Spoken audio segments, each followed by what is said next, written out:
Это березовая гнилушка. Когда комаров много, туда подбрасываем с краю. Будет очень много дыма. Мало же, конечно.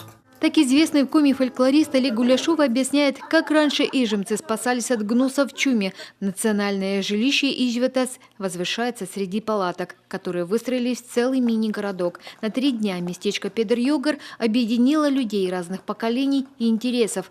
Эта площадка самая серьезная. Здесь молодежь обсуждает, как, например, создать собственный бизнес и чем прививать волонтерство.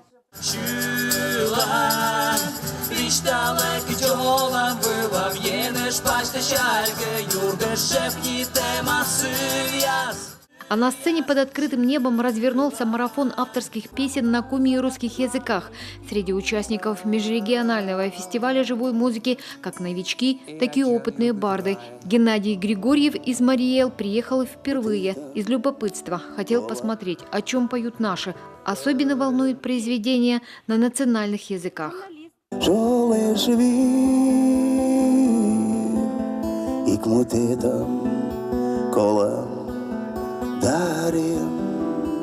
Сейчас ведь очень большая проблема, это языковая проблема.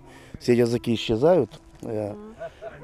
И почему-то люди не понимают одну простую вещь. Когда исчезает язык, то вместе с языком исчезает и искусство, и культура, и песни, и стихи. Где бы ты ни был, что б ты ни делал, ты с нами.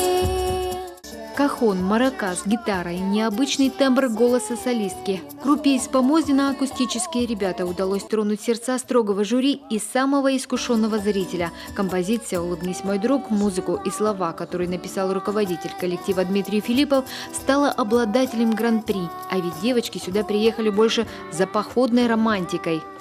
Я боялась, что будет очень много комарей и будет вообще плохо все. А пока нормально? Пока нормально. Приветствуйте друг друга.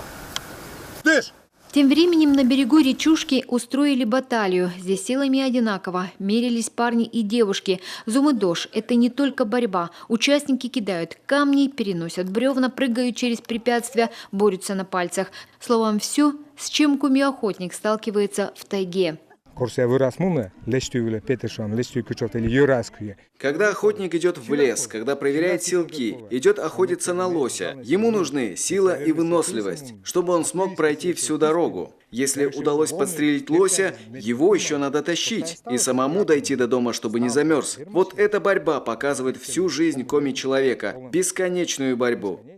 К турниру присоединились и участники велопробега. Когда-то его инициатором была Раиса Шахова, трагически погибшая в прошлом году.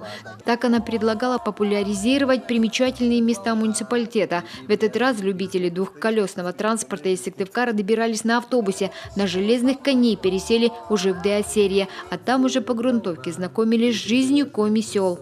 Настроение отличное, дорога, вы не представляете, как мы счастливы из душного Сыктывкара вырваться вот на эту природу красивую. Воздух, мы просто вдыхаем ароматы, мы просто такого воздуха в городе не ощущаем, цветы, все, природа. Но несмотря на трудности дороги, в конечной точке маршрута Педер-Йогар, услышав звуки гитары и пение бардов, всю усталость у путешественников, как признаются, словно рукой сняло. Елена Кононова, Мария Уляшова, Олег Костромин, телеканал Юрган, Усть-Куломский район.